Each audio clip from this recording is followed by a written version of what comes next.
In this episode of The Bear Roars, Dan sits down with Chris Erickson and Adam Burrows, startup veterans turned venture catalysts and the founding minds behind Range Ventures, a fund reshaping Colorado's early-stage tech landscape. Chris and Adam's path to VC was forged in the trenches, scaling companies like HomeAdvisor and ApartmentList, where they learned firsthand what it takes to build durable, high-growth startups. That operator mindset now drives how they invest, with empathy, conviction, and a deep understanding of the founder journey. Their conversation traces the rise of Colorado's startup scene, where a give-first ethos, strong tech talent, and ambitious founder community has created a launchpad for breakout companies. Along the way, they unpack what it means to build a fund in a post-pandemic world where geographic shifts has redrawn the map for innovation, and why community building is the long game for sustainable venture returns. Let's poke the bear to kick off the conversation. Well, welcome, you guys. I am looking forward to having this conversation. You guys are full-time venture capitalists, part-time political influencers. We are now. Big-time parts of the community, and also have a former entrepreneurial background as well. So we're going to touch a lot of ground. But let's start with, give us the state of Colorado when it comes to venture investing. Do we have companies here that are worth investing in? And what type of companies are they? Let's start there. What's the Colorado venture scene all about right now? Yeah, well, I'll start high level at two stats that when I tell people that they're blown away and don't get this, right? So last year in 2024, Colorado, Denver Boulder was the fifth biggest venture ecosystem in the US. And the really amazing thing is we're 40% the size of LA now, right? And you think about 3 million people versus 18 million people. I think that's one of the best testaments overall to what's going on. Who determined we were fifth? Like what was the PitchBook source data? So you look PitchBook at data. PitchBook data. And right. what data was PitchBook looking at when they did that ranking? They were looking at total dollars, venture dollars invested over the prior year. In total deals. Venture deals. Yes, and I think by deals we're number 5 as well, but dollars is the one track mostly. Fifth and 40% the size of LA. And I tell people that even people who live here, right? And they don't realize how big this ecosystem is. And so I love surprising people like that. And part of our mission, right? And I'm sure with yours is to let people know how great this ecosystem is here. Well, I think the corollary to that is that 99% of that money came from outside Colorado. I didn't see that official stat, but we know that to be true, right? Based on who's here. And I think that's the part that's a little, both the strength and weakness of the ecosystem is one, all the coastal investors are more than happy to come here and they're in fact eager to come here. That's very different than 10 years ago. Dan, I don't know if anybody ever asked you when you were at Zayo or for just in the software business, the stories are, hey, I'm going to go raise a Series A, go raise a Series B. That sounds great. Why don't you come to San Francisco first and we'll talk, right? Yes. That's not the case anymore. But the bad part of this, that's a good part. The bad part of that is there's just a real lack of local capital. And obviously that's part of why we started Range. We can go into, I'm sure part of why you started what you're doing as well is to help fill that gap. That gap is starting to fill at seed, which is where we operate. But I think it's Series A and beyond. It is sparse who can write a lead Series A or B check here. I don't know if there's anybody generally who can. Yeah, I think it depends on what type of company, because we did some work last year in front of Denver Startup Week to really get a better handle around capital formation that's on the ground here in Colorado. And frankly, we were shocked by how much capital is on the ground here. It's relatively fresh, meaning these aren't funds that have been around for multiple years and going on Fund 3, Fund 4. But when you start looking at the funds, including some very sizable ones, it's very different than I think a lot of people perceive. Now, some of them are focused on certain verticals, like video gaming is an example. There's ones focused on kind of health and wellness, some focus on the environment, but they're large pots of money. And then we are starting to see, like you guys, others come here, move here, who are part of larger funds. One great example I had on here as a guest just dropped a couple weeks ago was Katie Stanton, who is Moxie Ventures. That's a prime example that there's another individual moved here who brought sort of his fund there, and that's a $200 million fund. So there's starting to be exceptions to that rule, but it's early and it's still relatively small. Yeah, I think we do over-index at seed. I mean, Katie's a good example. She does seed as well. I think you're right. I mean, obviously we've got two, actually. I know you had the Convoy guys on the podcast, but also Scott Rupp from BigCraft. 2 of the 3 largest video game funds are here, right? And they can write Series A checks, but I think there's only, between the two of them, only one local company. in their funds. So yeah, because that's true. The ones that are bigger pots of money might be here, but they don't necessarily focus here. But I like to look at the capital formation ecosystem, not unlike quantum or space tech. It's like you've got to have venture firms start, have success, bring up younger players. They spawn off and do their own funds, and some grow to be instead of seed, they grow into Series A, maybe grow into Series B. So we're kind of planting a lot of seeds right now, and they're beginning to grow. You guys being one of the lead examples of that. So we're early in our journey of having capital formation on the ground, but a lot further along today than we were 5 or 7 years ago. And I think we're seeing that virtuous cycle start to happen too on the company side, right, as well. Because, the cycle in the Bay Area from founders is you often join a company, it grows, it has an IPO or a big exit. You're like, I saw those founders do that. I'm smarter, right, or whatever than them. I'm going to go do that, right? And then you come back into the ecosystem, and then you also have a bunch of friends who made 7 figures or whatever who write you your first angel check, right, from it. And that's the virtuous cycle of the Bay Area from a founder perspective. And now you look at sort of the ecosystem here, and we're starting to have even more of those companies, right, recently that have had those exits. And then those founders will start to come back into the ecosystem too. So I think we have 2 really good virtuous cycles starting to build, right? On the capital side with more funds being here, and now with companies that have had big exits, and they'll recycle talent and capital into it, right? Mm-hmm. And so we're 5th now. I'm more excited about where we're going to be in a decade, right, as well. Yeah. I think one thing that makes for a successful startup is always having fear of failure. I mean, that's not the only thing, but certainly that helps. Yeah. So one thing I would observe on the stat that you just cited, the pitch book, us being number 5, it obviously goes number 1, Silicon Valley. Yep. Number 2, I think was probably New York. Yep. Number 3, number 4. Then we go down to number 5, 6, 7. So the difference between 5 and 10 is not a lot. Like 10 could become 5. Yep. And 5 could become 10 without that big of a change. So although we should be proud that we've shown up as number 5, we also should be looking over our shoulder and say, if we don't continue to grow, we're not going to be 5 for very long. And I know some of what you guys have been leading the charge on, I've been active in it as well, is some of the political environment here that's thrown us a little bit of a curveball, we'll say, around AI. Maybe let's talk a little bit about that. I don't want to spend too much time on that, but we could spend a day on that, Dan. Yeah, which I know is is not the time that we want to be spending. It's a distraction, but I do want to applaud you guys, Chris, you in particular, that it's a lot easier for us to complain about things like this than to do something about it. In this case, doing something about it, you have to roll up your sleeves and do a lot, even to have a chance of having an impact. And a lot of us got involved, but you kind of really led the charge and made for putting us in a better position. We're not done yet, putting us in a better position. So tell these people what I'm talking about, the AI bill. Yeah, absolutely. It's interesting. I think you see those jokes on Twitter that a VC thinks they can do this or be an expert on this, right? And I never thought I'd be far from an expert, but wade this far into sort of the political side of the world. So the context that you're talking about, right, is unfortunately last year at the end of the Colorado State legislative session, a bill called SB 205 was passed, which is really one of the most restrictive pieces of AI legislature in the entire country, right? And what's so challenging about it is it attempts to not just regulate the developers of software, right, and make sure that they have some safeguards around the development of what they're doing, especially related to any bias in the system, which I actually think we can all agree from both just a good general business practice, right, and something we want to make sure is actually not a harmful thing to an ecosystem to make sure people are being thoughtful of. But the challenge with the bill too is it also regulated everyday businesses that might deploy AI, right? And sort of the favorite example we use is, imagine your Hapa Sushi, which is this, sushi restaurant chain down in Denver.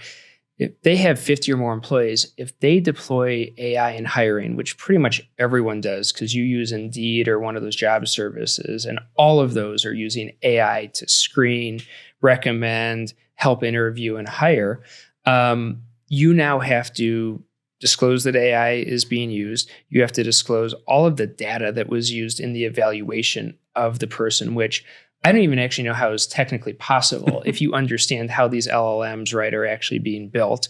Then you also have to give the person a right of explanation as to why they did not get the job. And then they have a right of appeal if they did not get the job as well, right? So imagine you're hiring a hostess and you get 100 applications and you need to hire one. 99 people now can get a right of explanation and can appeal a job that was already filled, which again, I'm not even sure how that works, right? And it touches hiring, it touches education, healthcare, government services, housing, financial services, and I think maybe one I'm forgetting. But it's really put a burden on Colorado companies from being able to use the most efficient pieces of software that are out there today. And that's just a negative signal, both for if you want to open a new business, but then I think it's also concerning too, because if that legislation, if we pass this, what's coming next? Yeah. Right. And that's one of the reasons why we've gotten so involved, is not just from AI and technology, which clearly we care about, but, I moved here from the Bay Area 6 years ago. My entire family now lives in Colorado, right? We are not leaving Colorado ever. So really greatly care about this being as attractive for business, for companies, for people to be employed here, not just now, but for the next decade plus. So that's one of the reasons we got involved in something we never thought we would be doing. Yeah. A couple of things to add on to that. I think it's even worse because it's not just Colorado-based companies, Dan, as you know. It's companies that may want to hire here or expand here. It's pretty easy for them to write off a state that's only 1.5% of the U.S. population, right? Mm-hmm. We absolutely don't want that to happen. I think one of the both encouraging and discouraging things we found is how few legislators actually read and understood this law. The encouraging thing is once we're explaining and educating to them, they're like, oh my God, we don't want this, right? So there's a lot of reasonable legislators in the Colorado legislature who don't want this, and we're optimistic that we're going to get this fixed. But a little discouraging how few of them actually were familiar with what they were passing and signing. Well, and I think part of it is a reaction to I think that there are some venture capitalists, right, that are maybe making a lot of noise right now that are not leaving the best impression for our industry or for technology, right? And I think that that's another reason why we're trying to get involved, is most of us are actually doing the right thing, building companies, building businesses here, right? And when we sat down with legislators, one of the stats I'm most proud about for Range is over the last 5 years, we've invested $37 million locally in Colorado. Those companies have gone on to raise an additional $550 million of the ones based here and now employ over 330 people locally, right? And so then when you frame it from that perspective, right, the light bulb goes on. It's like, oh, you're not those people running around with chainsaws, right, on stage and doing those things. You're creating jobs locally, and that's what technology can do. You hear Brian talk about, I think Ibotta has close to 900 people, right, here in Colorado. And so you reframe it from that perspective, you change an era, but I think that that's part of our job collectively, is helping people understand the positive impact that these dollars and these technologies are having on our ecosystem. Yeah, because if you go to many areas of the country who are having trouble building up their economy, the first thing they look at is how do we attract tech companies into our ecosystem? So they have to go and figure that out. They have to come up with, maybe it's huge tax incentives, maybe it's trying their damnedest to get a fraction of what Colorado already enjoys. Mm-hmm. So we have the advantage of being able to attract those companies here. Yet, if we negate that by having policies that make it less favorable for a company to be here, who are we hurting? Are we hurting the venture capitalists? Maybe a tiny bit, but what we're really hurting is people who are looking for jobs and looking for upward mobility and looking for the benefits that come with a vibrant economy and the culture that goes with it. So it's amazing to me that some of these people who are political leaders can't connect those dots and realize the detrimental effect that they have on the common person. And Dan, I think what's interesting too is the leader of this, the person who's been pushing this bill, loves to demonize VCs, right? Yeah. And the reason that we're involved is not because actually this bill is going to affect us the most or affect you the most. It's just because we understand it, right? We're in the position where we understand how this is going to affect everybody. Yeah. So let's get on a more positive topic. Yeah, please. So what makes Colorado so attractive for let's start with for companies that are tech, that are startups, that are scale ups. Why is Colorado number 5 in terms of dollars being invested in early stage companies? Yeah, I can take this in the perspective. I've been here for 16 years, and then Chris, you can tell me from your perspective, coming from the Bay Area, 6-7 years ago. So, I think Dan, what's always been great about this ecosystem, and a lot of credit goes to the Foundry guys and Techstars, but is the give first ethos of the ecosystem that we live by, and I think everybody here still does. I mean, we genuinely like all the other investors in the ecosystem. I think we all generally get along. I think there's not a lot of sharp elbows, and there's a lot of collaboration. That's something we shouldn't take for granted, right? That is different than other startup ecosystems. And I think people here genuinely are rooting for each other and want everyone to see everyone else succeed. We're in that kind of sweet spot size. I think also because people have that mentality, it's a great place to hire because you don't get the mercenary attitude that you do in the Bay Area, right? Hey, our company hit a speed bump. I'm going to the next company. Here, I think people are willing to ride it out with you for a couple speed bumps, but it's a vibrant enough economy where if you're really struggling, there's somewhere else for them to go, right? So I think those are two things that I observe make this a really attractive ecosystem. Yeah, I mean, I think even higher level, right? Like, I think people sometimes forget that people start companies, right? And the dollars follow the people. And so why are people coming here, right? And I think you look at a multitude of factors, but just the first one is like Colorado objectively is just an amazing place to live, right?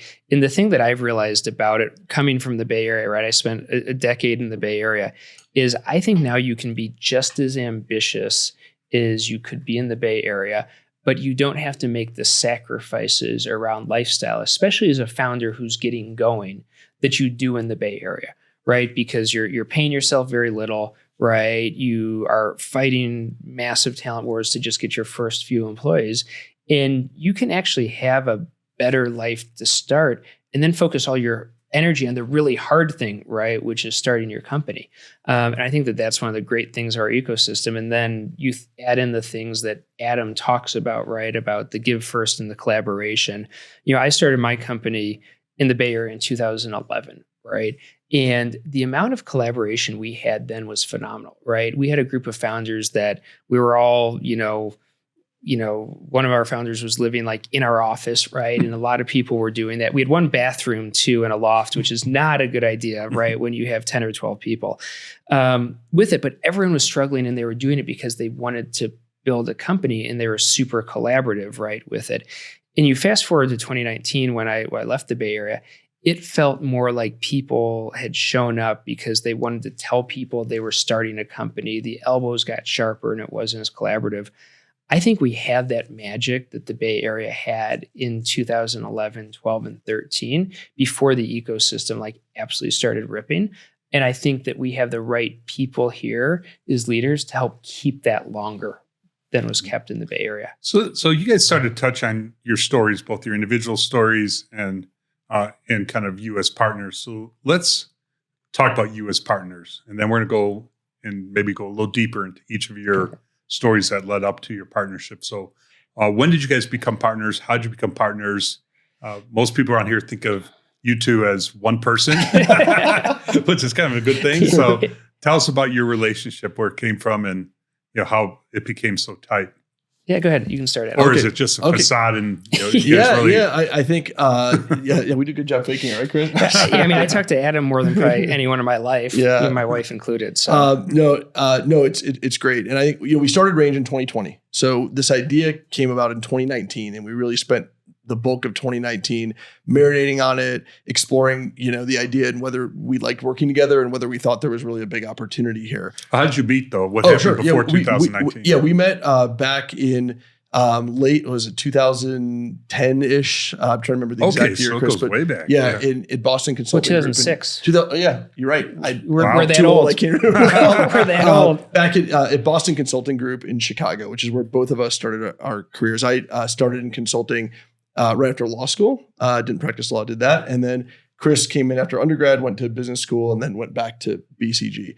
And so we met each other there. And then we went on kind of parallel paths where I worked at a company, and we could talk about it, but a company that became HomeAdvisor here. Yes. Chris went to ApartmentList. And why that's important is because at one point, we reconnected to do a partnership deal. And I remember we actually met at a conference in Las Vegas called LeadsCon, which is, I don't know if it still exists, but as shady as it sounds, I literally would go in the elevator and expect somebody to open a trench coat and buy and sell leads to you, right? You've never seen more guys with gold chains, polished shaved heads, in pit bull sunglasses, right, in They're Vegas leads. than during LeadsCon, right? It's like these guys are selling email lists, right, that they bought from someone in Russia and all of these things. But we were both in similar spaces. I was building ApartmentList, which was sort of meta search for rentals at the time, and he was at HomeAdvisor, and we had a site that was nascent in home services. And so I had called up Adam because he was leading corp dev and partnerships at HomeAdvisor, or I guess it was Service Magic at the time, probably, early 2010s. Yeah. Partnership failed because I say Adam was too cheap what he was willing to pay the leads for. It was definitely not our failure in delivering the traffic. Of course not. But so we had that failed business partnership then. And then as we were getting ready to move out to Denver, so we made a decision in January of 2019 to move out to Colorado. It took a year. The only person I knew in Colorado tech was Adam, right? So I had one phone call to make, and I called Adam. We were actually chatting when I was driving on the 101 home from the city down to the peninsula where I lived. And Adam was like, I just quit my job, right? And I'm hanging out. And it was just kind of one of those things that was perfect timing. One thing led to another. I think we came out here in April to start looking at some houses, and Adam and I caught up. We got beers at the worst brewery I've ever been to. If it's still around, if it is, I think it's around. But what must have been that bad. What was interesting though is the brewery was actually right across from a company that Adam was writing an angel check into. Is a company called Suna, which came out of Techstars here. And Adam starts telling me about the company, and it solved a similar pain point that we had at ApartmentList, introduces me to the founder, Liz, and I end up writing an angel check alongside Adam's angel check into the company, and sort of it snowballed from there. We did 5 angel deals together sort of over the next year, 4 headquartered here in Colorado, 1 in the Bay Area. And sort of at the end of that, when I finally moved out here, it was like, let's stop writing angel checks and let's see about actually, doing a fund full time, which sort of felt like, a crazy thing to do as 2 former operators, no formal investing experiences, but the lack of capital locally and the desire for former operators from every founder we talked to, we said we should give this a shot. Yep. Mm-hmm. So let's go deeper into your, Chris, San Francisco experience. Yep. So you mentioned the loft, you mentioned being part of a team, but you were there 8 years, it sounds like, right? So walk us through those 8 years and the venture capital startup. You were there during the Silicon Valley heyday, or the show. I was, and I actually got invited to, if you guys have seen the show Silicon Valley, when they're doing batting practice at AT&T Park, I actually got invited to that event. So I was there during the heyday of that, and I can't actually watch the show because I've had too many of those conversations. So I went back to BCG after business school for 2 years. But and where'd you go to business school? I went to Stanford. So okay. So I was in the Bay Area for quite a while. And I knew that, look, I always wanted to start a company. I don't like being told what to do by anyone. I have a little bit of problem being told what to do as well. Exactly. Probably all 3 of us do, right? Which is why you do this. And so I started a company with 2 co-founders, and it was in the real estate space at the time. Our first idea was actually so bad, we didn't get a single transaction done in 9 months, right? You talk about not just failing a little. We had complete failure, right? And didn't get a single transaction. That's actually sometimes the best. Well, right? I think it was the best because if you get 1 or 2, you can lie to yourself and be like, oh, we have product market fit. This is going to work. When you get 0 done, right, you're like, this is a really bad idea, right? But what we had at the time is we had a bunch of actually rental traffic on the site because we were trying to sort of start this niche rent-to-own concept at the time. Didn't get any of those done, but we had a few 100,000 free organic visitors on our site at the time that were looking for rentals. And we'd only raised a $225,000 friends and family round. So we're basically out of money as well at the time. And so we're like, we have to just go start making money instantly. And this actually it would be something you hear at LeadsCon. We came upon this site called Commission Junction, which I'm sure you're familiar with, right, as well. And a few of the rental companies, Apartment Guide, a company called My New Place that's now out of business, and in one other, Rent.com had affiliate programs on Commission Junction that would pay you like 40 cents a click, right? And we had our one engineer go integrate those into the site. And we went, all of a sudden, we're making $4,000 a day, right? And it's like, okay, we're not going to go out of business, right?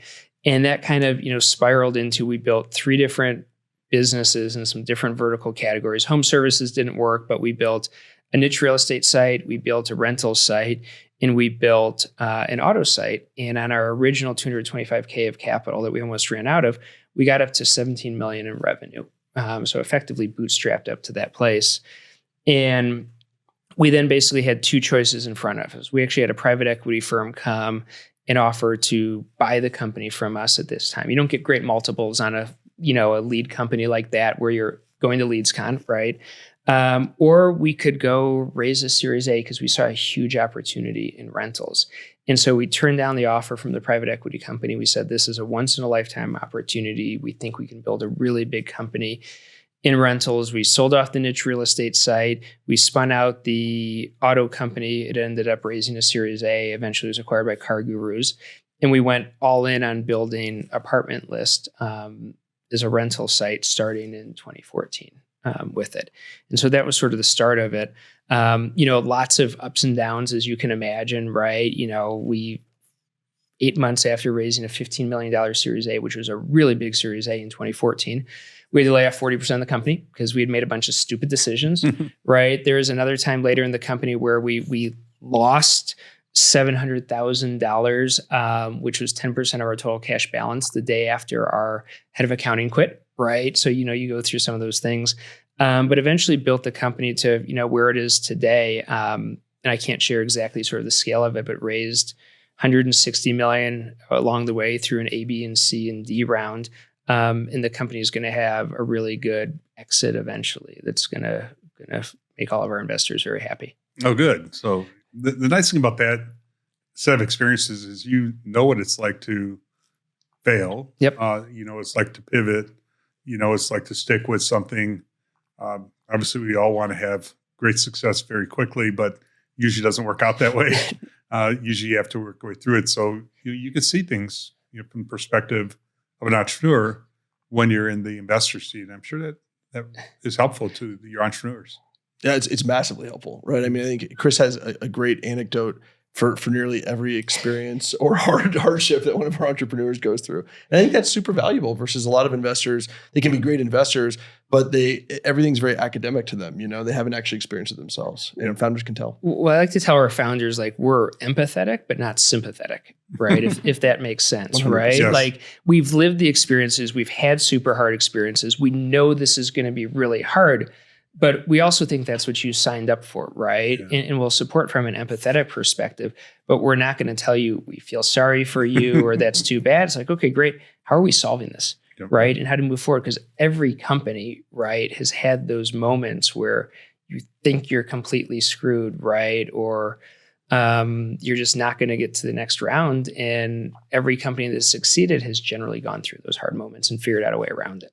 Okay, so 100%. And then bring us up to speed on how you got to 2019. Well, when Chris was, with multiple roommates in a room, loft and one bathroom and all that, I was out in Denver. So I came out here, joined a company that was really a turnaround story called Service Magic at the time. Home services lead gen business, pure lead gen business.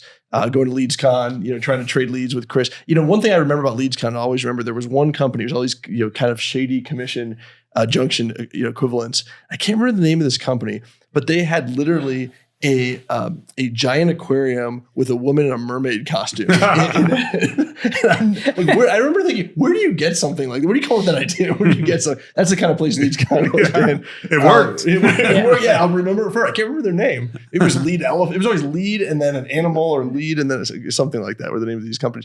But regardless, I ran business development, corporate development, strategy, and emerging businesses. One of those things that by the time the company grew so much, by the time I left, they didn't replace me. They carved up my job into 15 different things because it was kind of random, the things that I was doing at that point. But it was a really lucky experience in that I got to go through at a company that had reasonable scale, had about 100 million revenue when I joined. All the same kind of twists and turns and ups and downs that Chris did, because it was a turnaround, a pivot. We had everything along the way. And so the company, as you probably know, ended up new management team came in. We changed it from a pure lead gen business to a branded marketplace, changed the name to HomeAdvisor, introduced a whole suite of new products on both the consumer and the business side. Ultimately grew that company from 100 million revenue to over $1 billion revenue in 8-9 years. Bought Angie's List, which was our largest competitor at the time, really took them down. It was an incredible playbook that we ran, including putting billboards right outside their headquarters and trying to steal their best sales reps. Really putting our foot on the throat of that business, and then buying them in a fire sale and then going public in a reverse merger. I don't know if I've ever shared this story, right? At the same time we were working with Adam on our failed leads partnership, we were obviously talking to Angie's List as well too.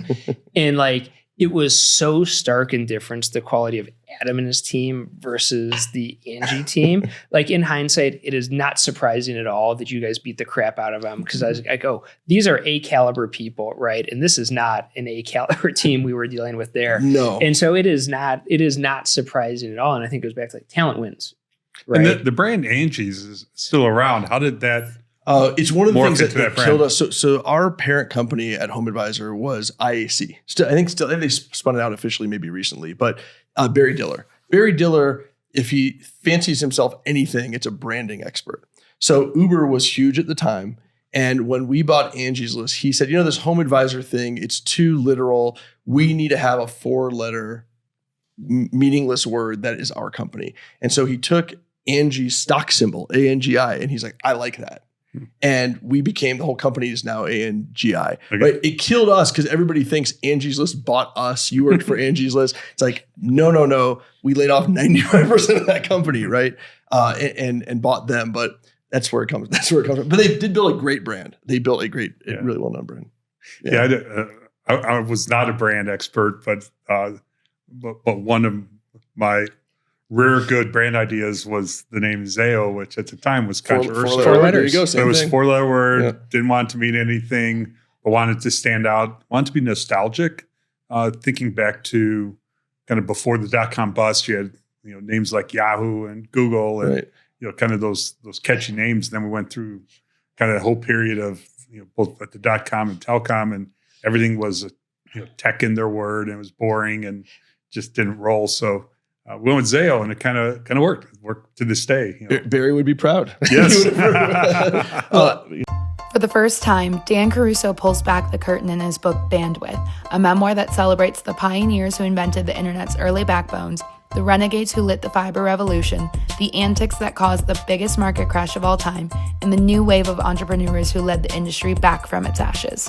Though it seemed to happen in the blink of an eye, the Bandwidth adventure was a multi-decade roller coaster ride involving larger-than-life successes and devastating failures. The unbridled ambition of newly minted billionaires and high-profile tycoons created extraordinary value, unprecedented value destruction, and endless opportunities for a brave few. This reflects tech's past, present, and future, and is a story you won't soon forget. It will help you prosper during today's AI tech bubble.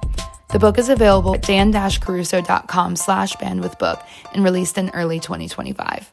I always joke with our portfolio companies, I can help on a lot of things, but naming is not one of them either, because I literally took what we were doing, and because Craigslist was big at the time, right? And we're like, well, let's just put those two things together. And we only had $10,000 for a domain, so that's what we ended up with. But I think we're one of the worst named companies ever. And if I go back and change anything, I would have done what you did, or I would have picked a meaningless 4-letter thing you could brand and own. Right? I think, Dan, just to touch a little bit on my experience too, because it was in Colorado, right? This was a Colorado homegrown company. It's been really gratifying to see the diaspora that's come out of that. I'm sure you've seen with Zayo. We haven't, unfortunately, had anybody. Actually, one guy spun out, started a successful company that sold recently, but no big venture-backed company companies. But we've had a lot of talent from HomeAdvisor go join the other venture-backed companies in the ecosystem to help build those. A bunch of executives over at House Call Pro, which is going to have headed towards a great outcome. Bigger Pockets, EverCommerce, a bunch of others in the ecosystem. So I think it's seeing what Chris talked about, that virtuous cycle work firsthand. It got me really excited as to the power of it. Yeah, it's not as visible to the venture crowd here in Colorado, but there's multiple companies north of $1 billion that are led by legacy Zayo or legacy level 3 people, building out digital infrastructure, either at the fiber layer, at the data center layer. And if you look back and say, what's your legacy you're most proud of? For me, that's at the top of the list. Just looking out and seeing now dozens of examples of companies being led both here locally and elsewhere by people who came through the Zayo and through the level 3 playbook. And after HomeAdvisor, I went and became really early employee at Guild Education, which is then one of our venture successes here in the ecosystem as well. So seeing that firsthand and seeing the people at Guild who were really me, 9 years prior, and looking to build their career and saying, I want to have success here, and then I'm going to go start my next thing. So we're seeing that as well play out. Great. So let's go through your first fund. What did you do to raise it? You had a little bit of angel experience, some entrepreneurial experience. Now you're going to be venture capitalists. Yep. We all want to be venture capitalists. You're going to be venture capitalists. How'd you go about raising that first fund? I was going to say, I think we couldn't have, it felt like we picked the world's worst timing, but I actually think in hindsight, it actually ended up being very good timing for us. So we kicked off our fundraise the second week of March 2020, right? I think we had... like a week before that. That's when COVID was already... We already knew what COVID was. We had, I think, 1 week of in-person meetings with a handful of folks, right? We were supposed to, I think that next Monday, fly to Columbus or something. Everything's getting shut down. We're like, maybe we shouldn't get on that plane, right, and go there. And we had a moment where we thought, okay, the world is shutting down. We're like, we're completely screwed. Right. We had nothing probably committed at that point, right? Other than the money that we were willing to put in, right, to it.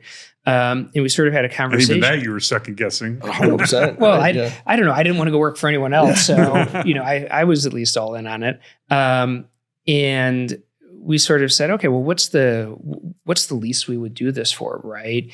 And we were lucky to both be in a position where we could just do it. And we didn't need the management fees, right? So we said, hey, if we can even just raise $5 million, we can at least have a proof of concept. It was less than that, Chris. I thought 5 was I'd be doing it for less than that. So at least I thought I was committing to 5. We said, well, what's the amount of money, 5 or I guess less than $5 million, that we can do this for, that we can at least prove that we can source the deals, we can win the deals, we can get in them, right? And then we'll sort of write off these next 2 years, right? And then we'll go raise a bigger fund, right, at the end of it. And I think actually sort of the blessing of COVID at the time for us, right, in it is all of a sudden, March 2020, every meeting, the expectation was it was over Zoom, right? Because you weren't meeting in person. And a lot of people who maybe didn't have a lot of free time, all of a sudden had a lot of free time, right? And so we were able to very quickly just do 8 meetings a day over Zoom, which is first-time fund managers with no institutional relationships, right? You're using your Rolodex. Every meeting you have, you're like, well, we're super happy to have you. Do you know 3 more people, right, we can call? And I don't know the exact number, but I imagine over those 4 months, we probably had 400 or 500 meetings at least, right, with people over Zoom. And fast forward to end of June, we'd raised $23 million, right, as first-time fund managers to go do a regional strategy in the middle of a pandemic. And what was your pitch for that first fund? What did you tell them you were going to do and why you were going to be successful? The pitch was, because without a track record, it was us. It was, hey, we are people who have been successful. And that's still some of the pitch today, Dan. We are people who have been successful throughout our career. The people who know us best and have worked with us are backing us, which I'll get to in a second. So there's some validation there. We're betting a lot of our personal capital and all of our reputation on this. We believe in this. And specifically what we believe in is that Colorado has become an it place for talent to move. We've hit that tipping point of having enough entrepreneurial activity here to support a small fund. And there's nobody else in the ecosystem who looks like us, as in former operators and founders who can say, hey, I've achieved the stuff you, founder, want to achieve. And that means a lot, right? I think part of that came from my experience being an investor in some of the other local funds here, friends with all these people. They're all great people. But in going to their annual meetings, it was clear to me that there was still something missing, and that's what it was. Chris and I both have a certain experience set, but also a certain, quite frankly, intensity and competitive drive that is something that not a lot of other people have here. And we think the best entrepreneurs wanted that on their cap table. Yeah. And what's interesting is a lot of venture funds will have the professional investors, and then they'll have, entrepreneurs that are on their bench, and they want to bring those entrepreneurs. But typically the relationship between the ones making the investment decisions and the entrepreneurs, there's kind of a wall between them. And a lot of these firms, maybe they don't even self-realize it, but the entrepreneurs act as the working kind of hired guns you bring in and go meet. And a lot of entrepreneurs are like, I don't need kind of another entrepreneur who's not investing to come in and tell me what they would do if they were in my shoes. They're not in my shoes. They're parachuting in and then they're parachuting out. And that model, it can work, but a lot of times it creates friction.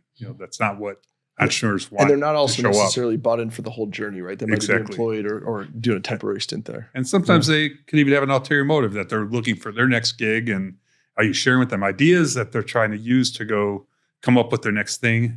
So, finding the right investor who can, speak with some level of credibility about the entrepreneurial journey is a big deal. I think that matters a lot. Absolutely. And I think, you talked about partnership too, and you got it from our stories, but it's really complementary in terms of Chris saying, hey, I know what it's like to go, sweat payroll, start a company. And I say, I know what it's like to scale a company and go ring the bell in New York. And we have experienced every stage in between, either directly or via companies that we've worked with closely now, multiple times. Yeah, and I think it was a really unique fit, both from stages we had and also networks as well, right? As a founder, I went from 0 to 100 million in revenue, right? Adam went from 100 million to $1 billion, right? And rang the bell.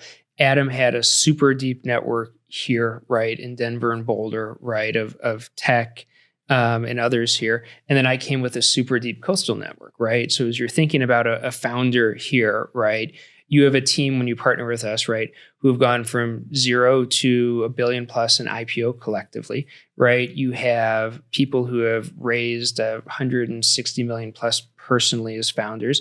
And then you get the deepest local network and you get a super deep coastal network to go raise your next round. And it was just kind of really good complementary fit from those things. And then I think also we've realized as we work together, right, we actually have sort of different, but I think complementary ways we like to do things, right? Like I am probably a little more your sort of typical entrepreneur of like, I see a nail and hit it with a hammer, right? And I just want to make decisions and go quickly, right? Type of thing. And if there's some messy stuff after, we'll clean it up, right? But make as many fast, mostly correct decisions as you can and be done.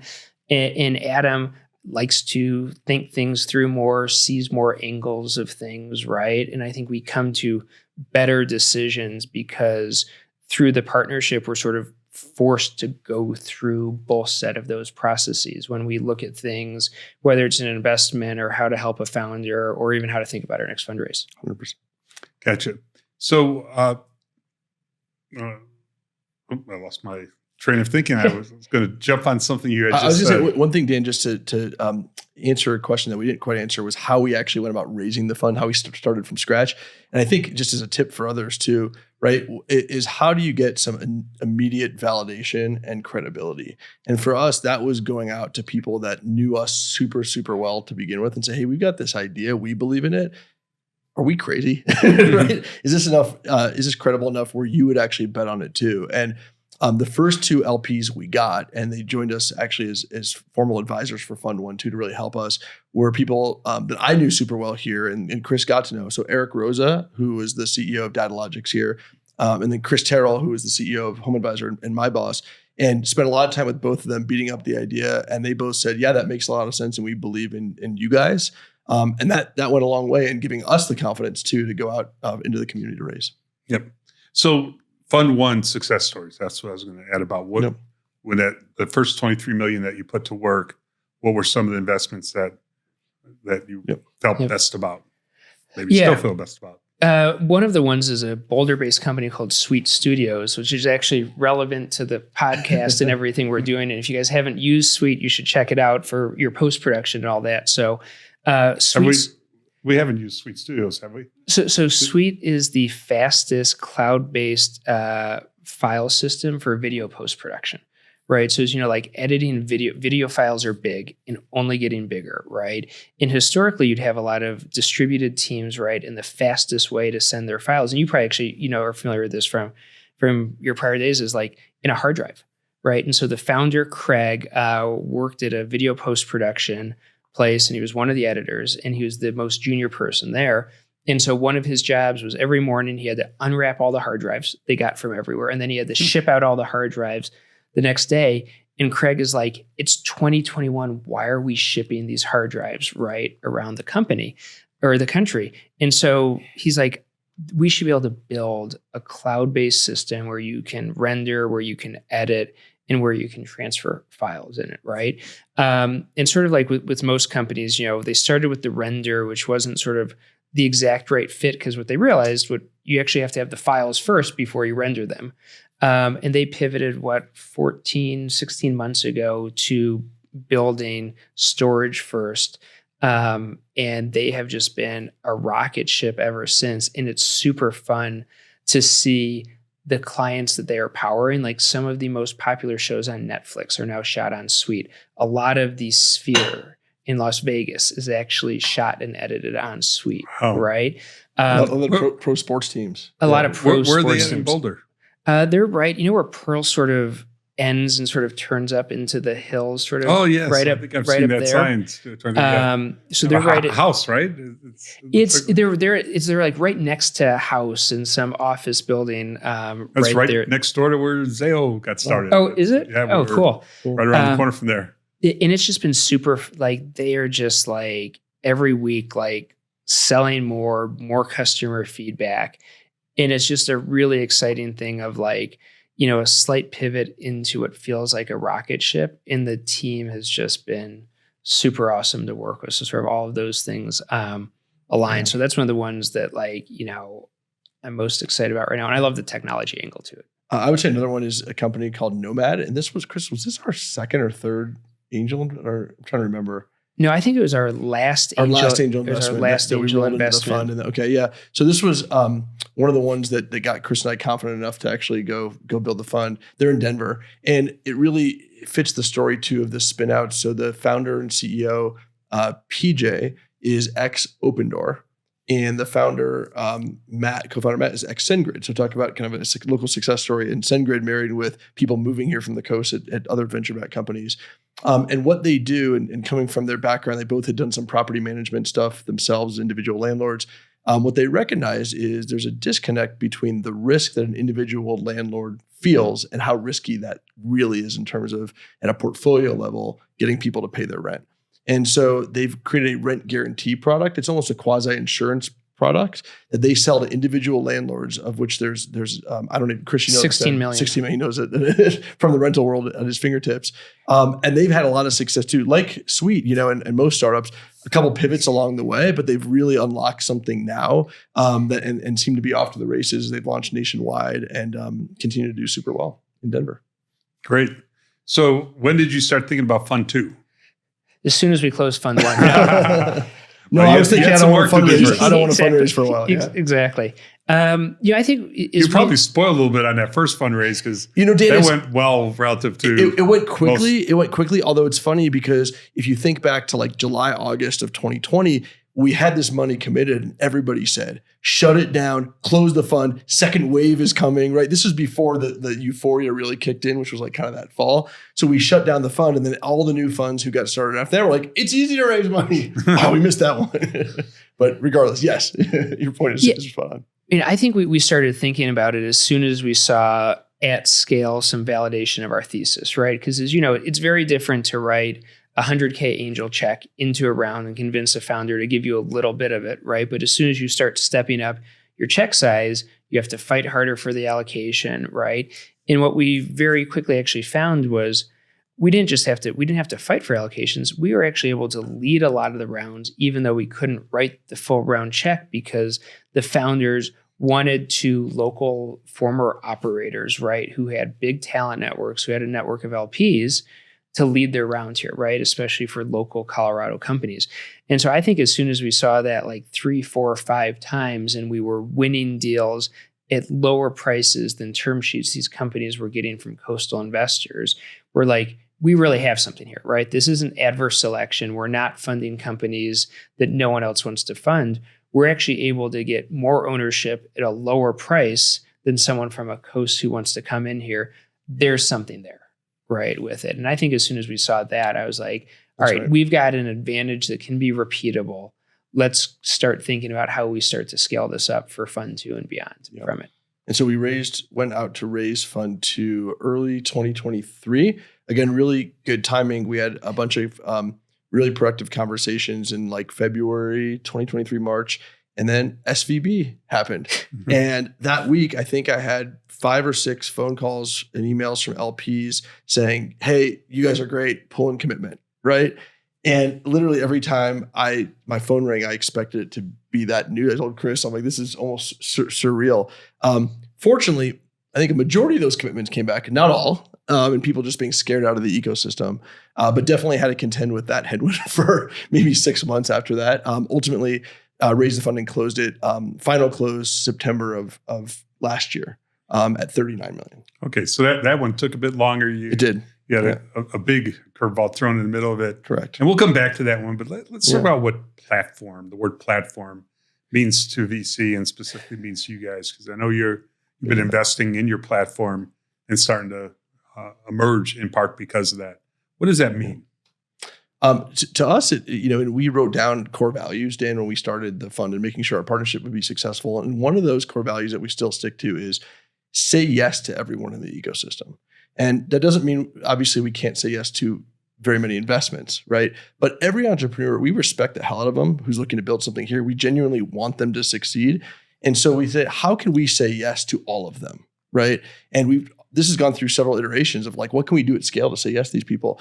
And what do they want? Well, where that's really emerged through a few twists and turns is we do a few things, but the most notable is we host regular dinners called range sessions. And we've done probably, 35, 40 of these now. It's about a dozen founders, early stage, a lot of whom are people we met, we like, and we've passed on the investment, but they are desperately looking for community and other connection. As Chris said, some of that collaboration when he started ApartmentList, founders here just don't know where to find a peer set. So we've done a lot of that. And we've also done our own podcast, Dan, of folks highlighting folks and all the experiences that they've had. We'd love to have you on. We've done different events in the Bay Area where we've taken our companies out to the Bay Area to meet other investors. Chris, what else? We've done women in tech events here. We really try lots of things to scratch the itches of everybody in the ecosystem. Well, I think one of the biggest differences, like I've noticed being here versus the Bay Area, is the hyperconnectivity between people in the Bay Area, right? From a talent perspective, right? You go to one of your other founder friends or someone who works at their company and say, hey, I'm looking for an SEO director, right? And they're like, oh, well, I can think of 6 people, right? You should go talk to, right? And everyone knows each other. And what has struck me about being here, and I think that's changing, one of the first things I noticed is we have a huge amount of talent here, but they don't all know each other in the same way that the Bay Area does, right? And so that's one of the goals of anything we do from a platform perspective is how do we increase the connectivity between people here that should know each other, right? Because we're sort of big believers, and you do that, and if range can be quasi-seen as sort of the connector in that, you get good things coming to you, right, at the end of the day from doing that. So we do our range sessions. We do 6 dinners a year between our LPs and our founders as well, because they want to have connections as well too, because most of our local LPs have built companies as well too, right? And so they want to get back and be involved.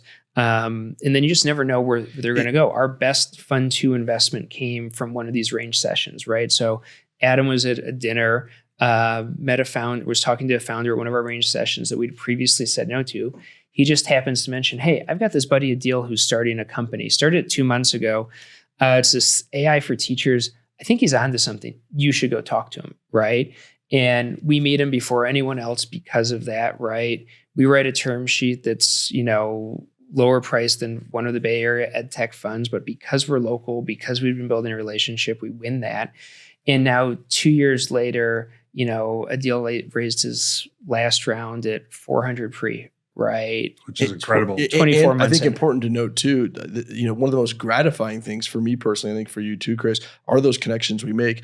3 or 4, Chris, Range LPs are now actually executives at Magic School. So all this kind of happenstance connectivity that happens, super gratifying, and you're impacting a lot of people in the ecosystem. Yeah, we had a deal. We had him present as the kickoff to the Endeavor Colorado board meeting about a week or two ago. He's a great speaker. Yeah.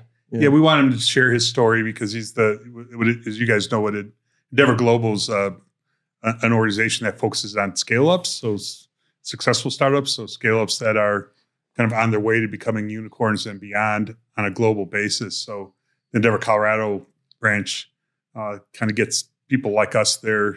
I chair it to find those companies that are scaling up and give them greater access into the global ecosystem through Endeavor Global's active now in about 45, soon to be 50 countries, with most countries having multiple unicorns, some quite a number of unicorns, and the best VCs, the best private equity, the most successful entrepreneurs. Many of them are part of the Endeavor networks to support these kind of breakout entrepreneurs. So he's one of 4 we're expected to get through the process this year. 3 of them are already scheduled, so we're pretty excited about hopefully him being the 4th. So it would be great. Fantastic. So the types of companies that Colorado is known for. Okay, now you guys, I think, are focused on a subset of them because you're primarily, is it safe to say, software focused? Majority. So tell us what you think really works well in Colorado from at least your perspective. Yeah, I think so far, I would say probably about 3/4 of our companies are B2B SaaS, because that's just where a lot of successes here have been and spun out people. I think part of that is because people here, Dan, tend to be pretty pragmatic, right? For better, for worse, we think for better in solving real problems and not just theoretical ideas and science projects that could be cool. And so that's what we've seen so far. I think where you're also seeing right now, and they're still relatively nascent, but you're seeing a lot of deep tech areas emerge. So quantum, space, some defense, and some biotech. And those are areas we're super curious about and are starting to follow. Tough for a fund of our size to get involved in there from a capital intensity and dilution and timeline standpoint. Yeah. But as those ecosystems evolve, we're hoping to spend some more time there as well. Yeah, as an active investor in multiple quantum and multiple space tech companies, there is this strange kind of disconnect between the perception that if it's hard tech, it's capital intensive. We are involved in multiple companies that are scaling up dramatically, seeing either on their way or seeing valuations north of unicorn status. And then if you look at how much money they raised to get there, it's like $10 million or 15 or 20 million. That's phenomenal. 30 million. It's not. And then software companies, you look at, they're not capital intensive. How much money did they raise? $100 million. Right. It's like, so I'm still trying to piece together. And part of it is the hard tech companies are able to get access to other sources of capital which is great. Are non-dilutive. Which is great. But I think there's more to be learned there. And it's fascinating to see how these companies are scaling without it being on the backs of huge capital intensive. Now, they can be longer cycles, but even that's starting to change. It is starting to change, because some of those, maybe the cycle of the business is longer, but the cycle of investments get shortened because one company comes in and buys another one, or a bigger investor comes in and buys out the smaller investors. So the investment cycle may or may not. I think you're right. That's something that's happening in parallel to that is the rise of secondary as an option, right? And those things might help and make those type of investments more viable. Yeah, for sure. Yeah, it's an interesting ecosystem, and as you guys pointed out, this is a emerging hotbed for quantum, and it's one of the leading space tech markets. There's a lot of aerospace in general out here that parallels into defense tech, which is a real hot area. So we have a lot of interesting branches. Digital infrastructure, my industry. Yep. If you start probing around there, you're seeing there's a company called Crucible. There's a company Crucible. There's a company I'm having dinner with the CEO tonight that I met in DC. They had an event. I I don't know if it was by accident or not, but I got sat next to the CEO, and we're talking. Turns out he's in Denver, and he's building a company that's worth many hundreds of millions of dollars. I'm like, how do we not know each other? And there's a lot of activity out here, a lot more to meets the eye. So one thing we've talked about before, and maybe you could tell us a little bit about your vision for the Aspen conference in this context. I think one thing that other developed tech areas have that Colorado has not tapped into, other than a scratching of the surface, is they have kind of this recycled money where the tech ecosystem, entrepreneurs and venture capitalists make silly amounts of money. They now have really big bank accounts of their own, and they look around and say, what do I want to do with that money? And a lot of them say, well, I kind of want to give back, but I don't want to give back by building, a building at my university. I want to put it back into the ecosystem. In fact, I want to put it back into the tech ecosystem that is in the geography that I'm in. And so they have this capital formation process that billionaires, often recently minted billionaires, are the ones funding the next generation of venture capitalists, or they're forming their own pseudo venture funds that then fund the companies directly. Here we have pockets of people with large amounts of assets, but for the most part, they build those assets not through tech. They build them through real estate and oil and maybe kind of what used to be tech, but now we look as old-fashioned like cable TV or railroads. Yet they don't get comfortable with reinvesting that in tech. I think they're curious, growing curiosity, but they haven't really taken those next steps in a meaningful way. If we could, help them unleash that could be a source of kind of fuel for our ecosystem here that could double the pace of growth. Couldn't agree more. Yeah, I mean, couldn't agree more. I mean, that's, I think what we saw is a challenge in raising funds here is there's not those large pockets of capital who are that interested or at least comfortable yet investing in venture here, right? It's very much a contrast to ecosystems that are smaller than ours, but have way more capital, Austin and Salt Lake. And if you look at two of those, it's like spill water all over me. Very exciting when I was talking. Yes. Salt Lake. He's like, oh no, Salt Lake. Yeah. We'll beat those guys. Yeah. Well, if you look at those as examples, and they're different. So Salt Lake, it's a much more insular. It's a very small, but much more insular ecosystem where the people there are very community oriented. A lot of that comes from the Mormon Church, but not exclusively. Yeah. And so that money is explicitly recycled, right? Austin is different from what we've heard. You have a lot of oil and gas money. And a lot of the venture firms went to them and they say, hey, so here's our business model. We drill a lot of holes in the ground. A lot of them are dry. And then a couple come up gushers. Oh yeah, we love that. We've made our money doing that too. Here, it seems like it's it's real estate. It's maybe cable TV, other industries where they're not quite comfortable with the venture model. And I think though, I am hopeful it's changing a bit, but I think that there's maybe something like we can do from an ecosystem perspective too. But in Fund One, some of those people and some of those family offices didn't want to talk to us at all, right? It was just like, no, not going to have a conversation. And actually, as a part of Fund Two, we had additional conversations, right? We met once, we met twice. And I think it's more people are warming up to it. They're seeing the ecosystem, they're seeing that. But I still think there is something, and we'll find out in 18, 24 months when we go out to raise Fund Three if it's changed enough. But I think people are warming up to a bit as they see the local successes, right? And they see that happening. But there's still something from an education perspective or a risk perspective, and I don't quite know what the solve is yet, that I think we could do to bring way more capital that's on the sidelines, that's not having an impact here that could, to keep that flywheel going even stronger, right? But it's something that's very top of mind for us. One thing that I intended on starting about a year ago and just haven't got around to it, which is something we need to pick up, is to have some, we do both through Crucial Ventures and through Endeavor and sometimes jointly kind of curated dinners where you get similar thing, 12 entrepreneurs, investors together, around a certain theme and compare notes. As part of that, I did a special series that I think one of you guys might have been on Quantum. I don't know if you joined any of those dinners.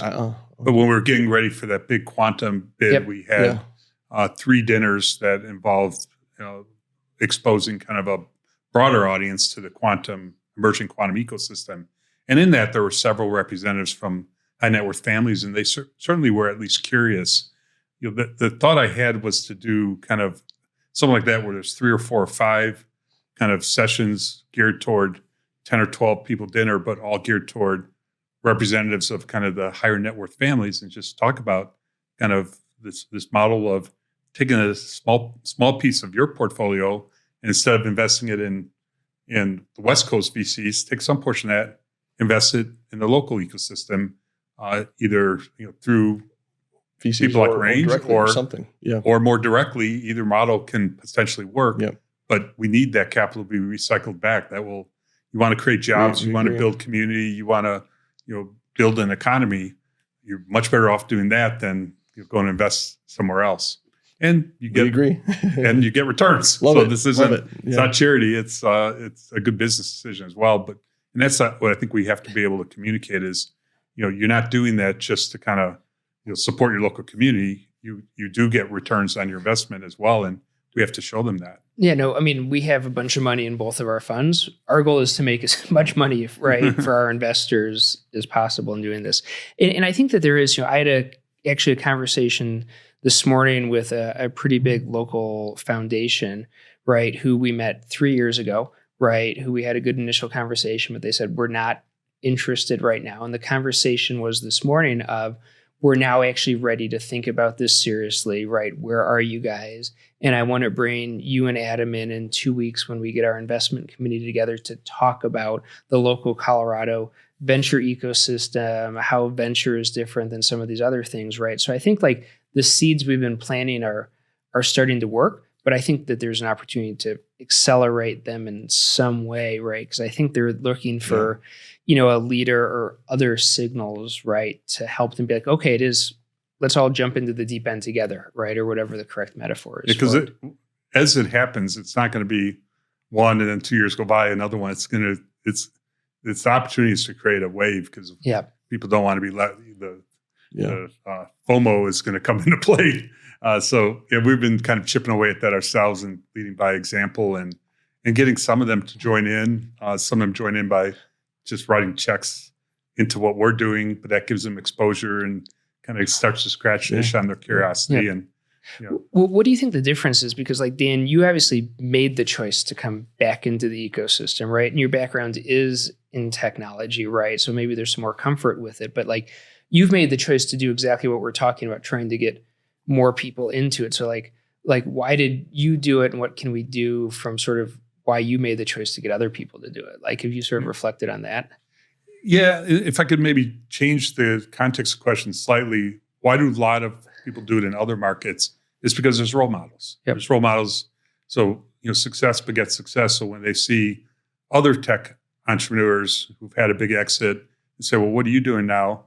Well, I'm reinvesting. Here's what I'm doing, and I'm focused on my geography, but I'm focused on my geography in a way that is funding companies. And, either maybe they're funding them more directly, maybe they're funding them through supporting the funds, but we need more of those role models to kind of step up and say, yes, that's what we're doing. Here's how we're doing it. And you guys, fit that mold too, because you're entrepreneurs that turned investors.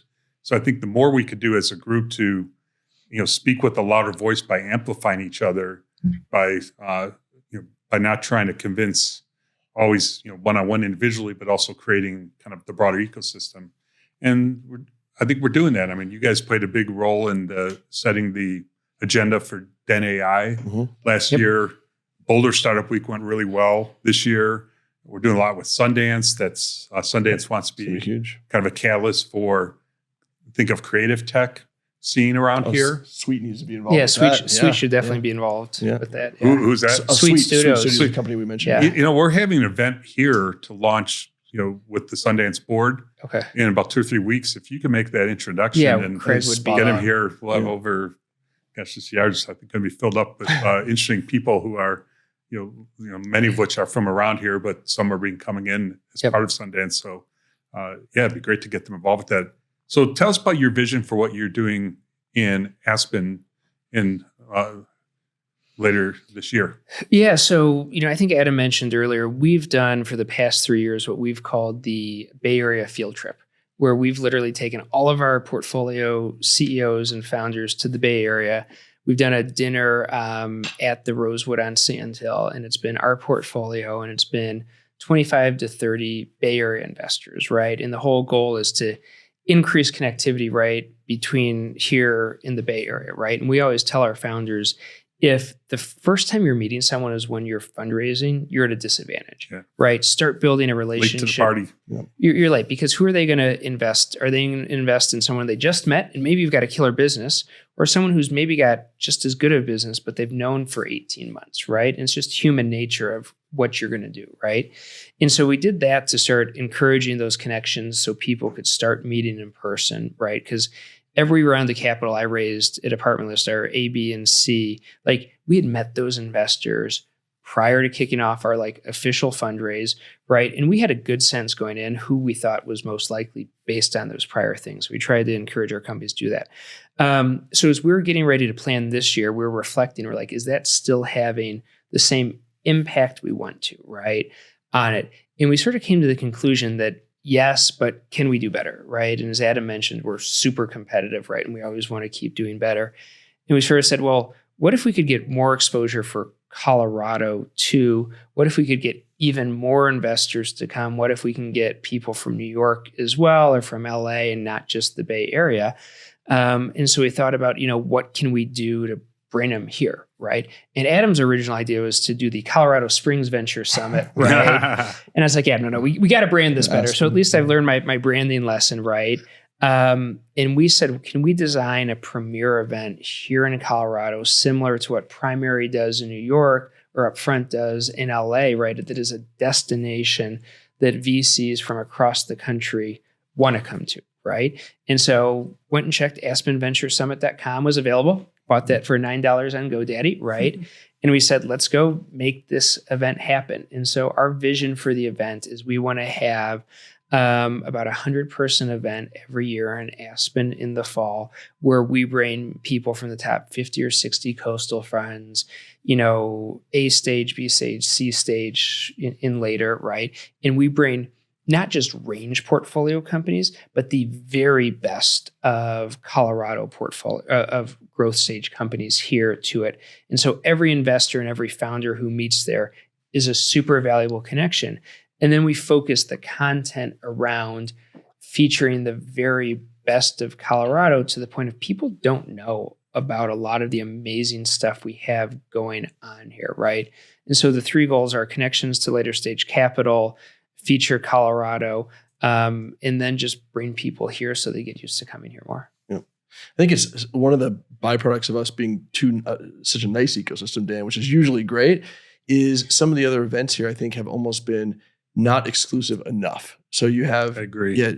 Denver Startup Week, you've had Colorado Venture Summit, which are all, well-intentioned. They're great events for what they are, but the best founders have not shown up there. And so we said, how can we create an event where the best founders do?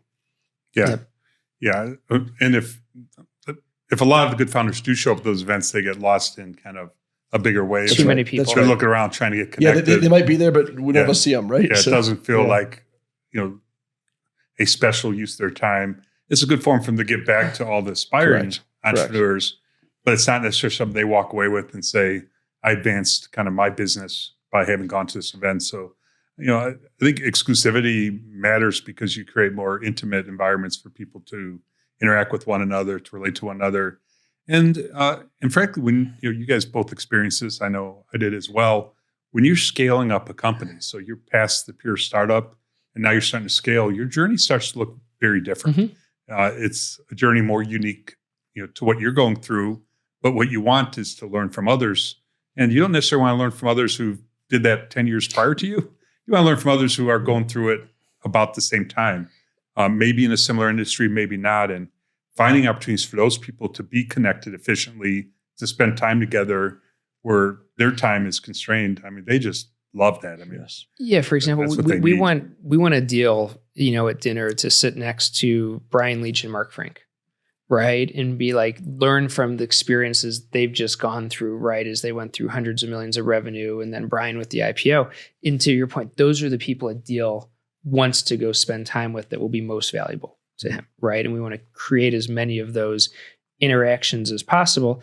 And then the folks the coastal people want to talk to is they want to talk to a deal, right? They don't want to talk to 30 other people that haven't started their company or aren't having a deal of success. They want to go talk to him.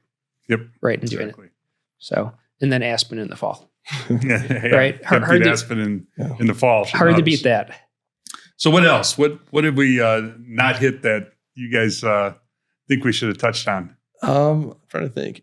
One of my pet issue right now, and I'll take it up, and kind of brings a few of these ideas together, both in terms of local government and what we're working with, but also this idea of being a little exclusive, is I think there is a role for local government. Actually, as we've spent time trying to fix what's been messed up by local government, we've actually tried to flip it and say, what could the government do to actually help some of these issues we've talked about and really spur the ecosystem to the next level? And I think one is a bit of a mindset shift, which goes from saying, hey, how can we make sure that companies that can't raise money in Colorado, that's what we're going to go try to put state money behind and make sure those companies can raise. But instead, it's what they do today, right? It's well-intentioned, but we all know that it's better use of money to say, hey, how can I make sure that we're using a deal, picking on him as the example, but how can I use state money to make damn well sure that a deal has every chance to be the biggest, baddest company that looks like he could be, right? Because that's what's going to create the next Ibotta to hire 900 people in Denver, not just 30 companies that, likely fail and hire 2 each. And so I think we are actively in our conversations about the AI bill going to shift that over to what can the state proactively do to really make an impact and cement Colorado as the place that entrepreneurs want to be.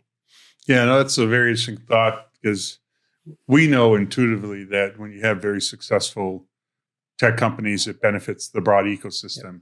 Yet often those in public service, they think that they're helping the little guy by trying to help those who are otherwise struggling. It sounds noble, but if you spend your resources trying to help someone or something that is struggling, you're probably not going to have a lot to show for it. You would have spent a lot of money, spent a lot of valuable time, and you look back and okay, that they're still struggling. There was a reason probably that they were struggling. But if you lose a company that is starting to really go up and they decide to open up their big operation, their manufacturing operation in some other state, because that state told them they'd give them a bunch of incentives. Well, do you even see that if you're the state? Do you even realize we have a portfolio company right now where Tulsa gave them a bunch of money from an investor standpoint. I was very excited. Right. It was non-dilutive capital, but it's to build their next facility in Tulsa instead of where they currently are, which is in Colorado. Well, was the state of Colorado even in on that discussion?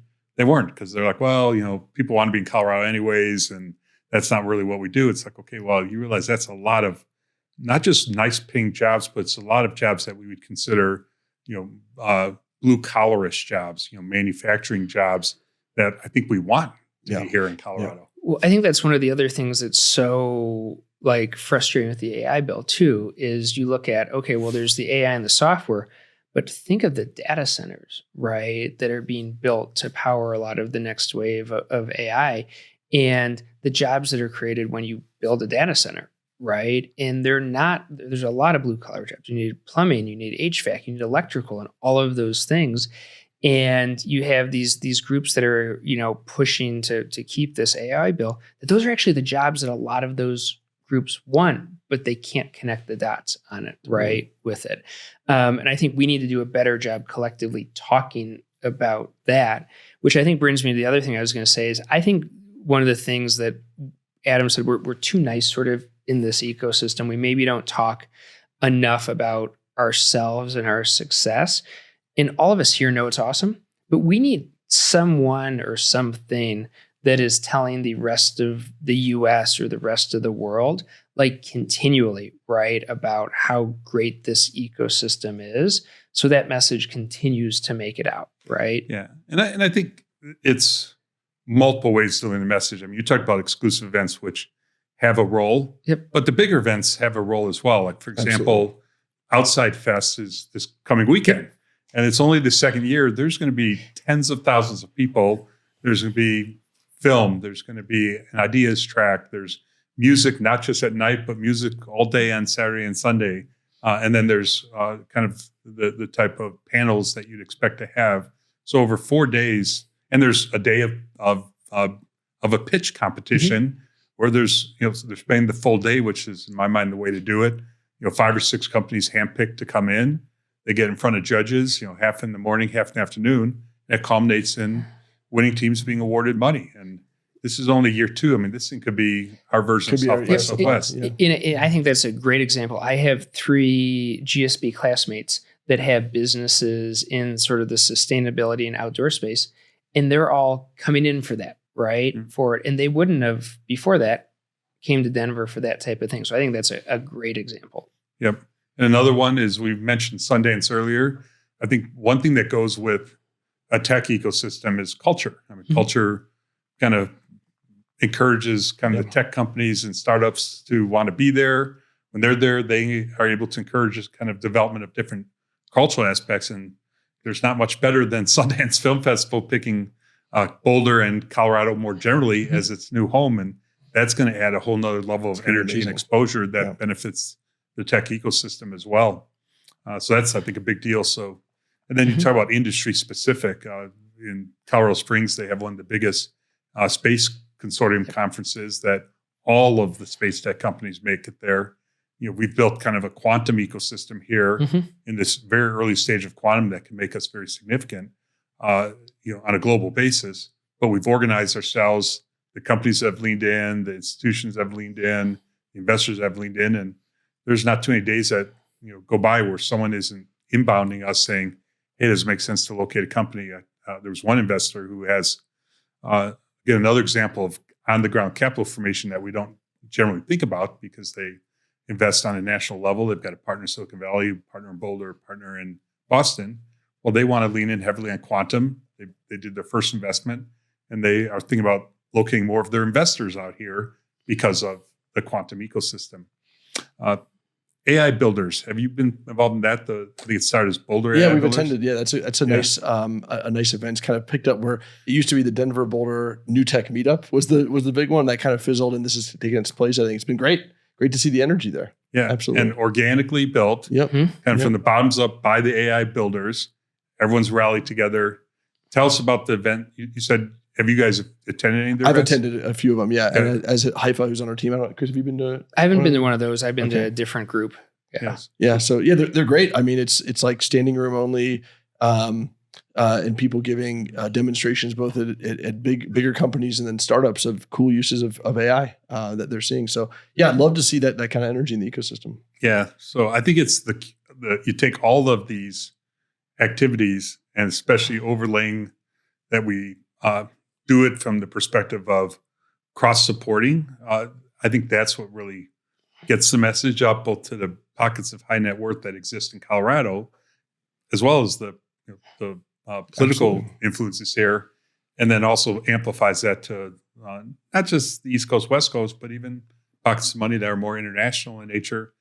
Colorado starts to get on their maps. So I think we just have to keep plugging away. Totally. Yeah. And I think one of the great things about the ecosystem is we're not single threaded on a single industry, right? It's not like, Colorado is X, right? Where you had some ecosystems that have been very single threaded that go up and then go down very quickly, right? And live through that. And it's hard to build a sustainable ecosystem. Miami, Chris? I wasn't going to name any ecosystem specifically, right? But yes, maybe a very warm one, right?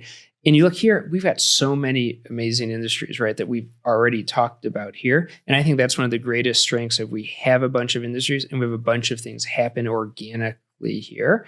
And so, despite what we talked about at the beginning with the AI bill, I do think we have legislators that want to do the right thing, that will do the right thing. I think we have a great set of industries here, and we have people that are willing to invest their time building things, not just individually, but community-wise as well, too.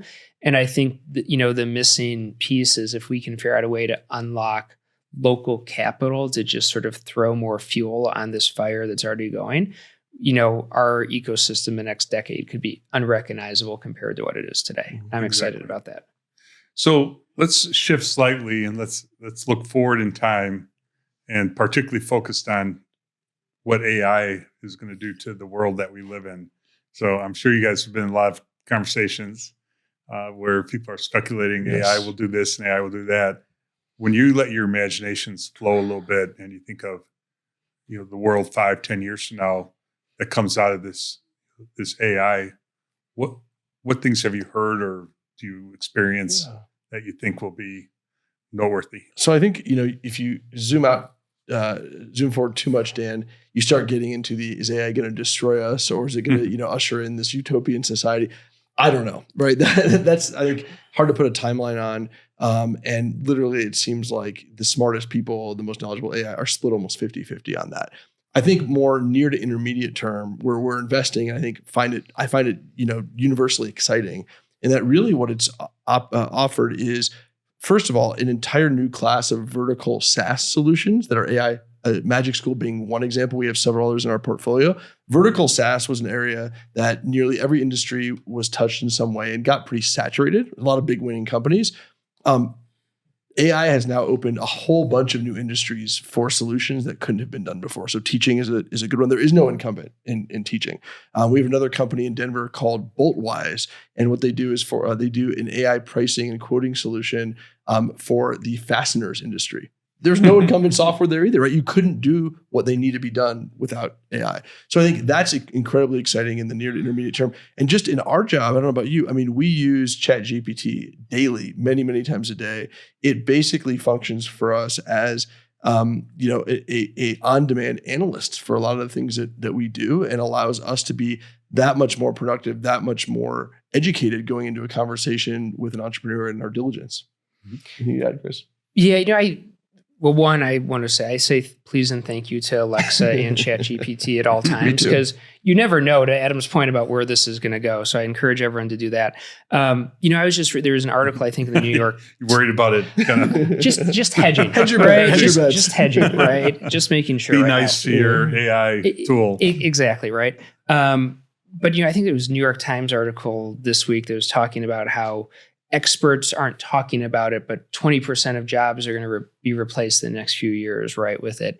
And I don't know, I'm really skeptical of that, because all of the examples we see personally are of, people's jobs, they're just doing more, faster, better, right, with what's available currently.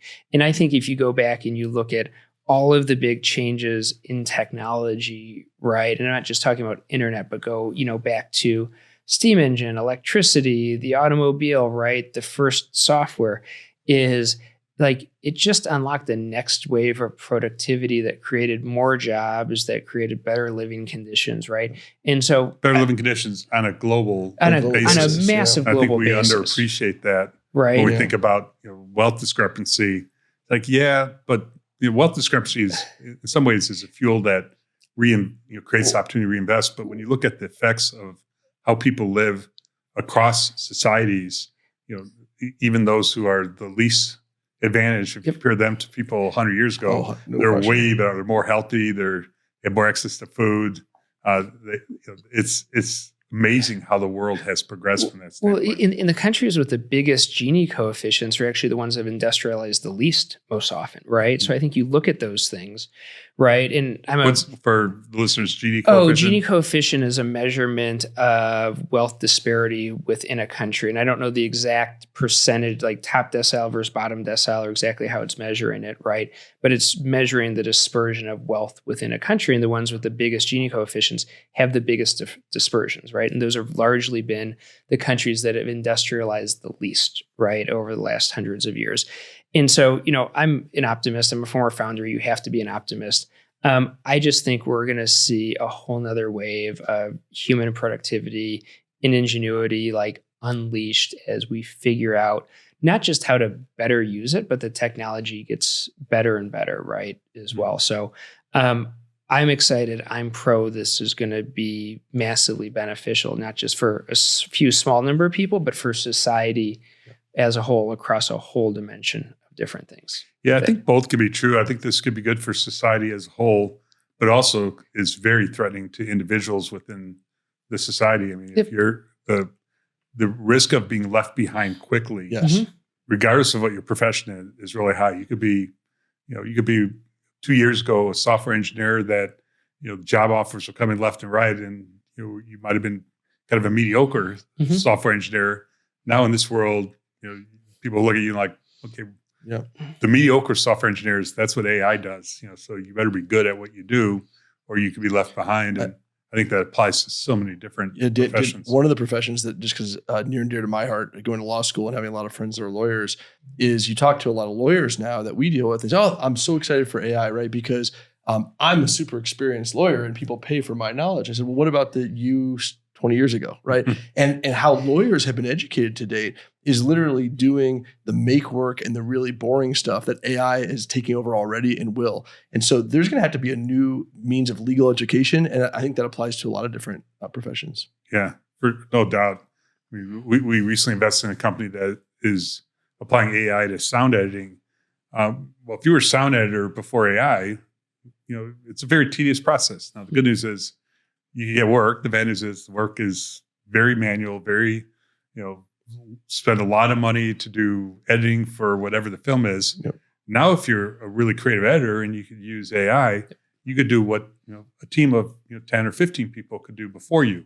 So that's good for the creative. That's good for producing more interesting content. But at the same time, a lot of people who can make a living on that probably going to be looking around saying, I need to, figure out how to really leverage AI or else I'm going to be left behind. So I do think, history has repeated itself in terms of every revolutionary new technology, has turned out better than what people at the time thought it would. But I do think the challenges are going to be maybe different this time in a meaningful way. And we're going to have to be thoughtful as a society or what is positive for society as a whole could be devastating for a lot of the people within there. We got to figure out how to deal with that. Well, I think the biggest difference, right, is the speed and the broadness, right, that this seems to be happening, right? And I was talking to another VC who he started his career in 1989. So he has seen all of the big technology shifts, right, over the last 30 years. And his feedback was like, he has never seen anything as broad and as fast, right, as AI is coming at us. And so I think maybe that's part of the challenge is the fear of being left behind by something that's moving so fast is really great, right? And so I think about, just our situation here with not to bring up the AI bill again, but instead of this fear mongering and people are scared of it, instead of investing in things that are going to cost businesses here, why shouldn't we actually do something about stand up a fund to help actually retrain, educate, help people deploy it, learn how to use it, right? Then we'll have less people, right, be left behind, and we'll get rid of this, fear, right, of it as well. Well, one thing I know that the three of us could violently agree on is if a particular geography takes an approach that tries to slow down the effects of AI, that geography is going to be left behind in a big 100%. Way. That is the exact wrong way to approach it. And, we need to, as you're saying, we need to embrace that, whether you feel threatened by it or you feel excited about it, whatever proportion it is for you personally, it's here and it's not going away. And, it's going to be leveraged throughout the world. And if we don't, push hard, we as Colorado could be left behind. And direct the worries are justified, they're understandable, but direct them towards the productive end. Exactly. Right? Exactly. Well, I want to thank you guys for everything you're doing for Colorado. You're setting kind of a great example of how we can invest back into Colorado. We could do capital formation on the ground here. We could help what is already an attractive place to attract entrepreneurs, help them scale their businesses here, start their businesses here, and inspire that next generation that will follow them. And that flywheel effect you guys are a big part of, and excited to be working with you guys. Thank you, Dan. Thanks, Dan. Thanks. Thank you for listening to this episode of The Bear Roars. If you enjoyed the episode, please like and subscribe on your listening platform. This podcast was produced by Loud Bear Productions and edited by Courtney Caruso with support from Kendall Weinberg, Emily Reed, and Gibson Siegert.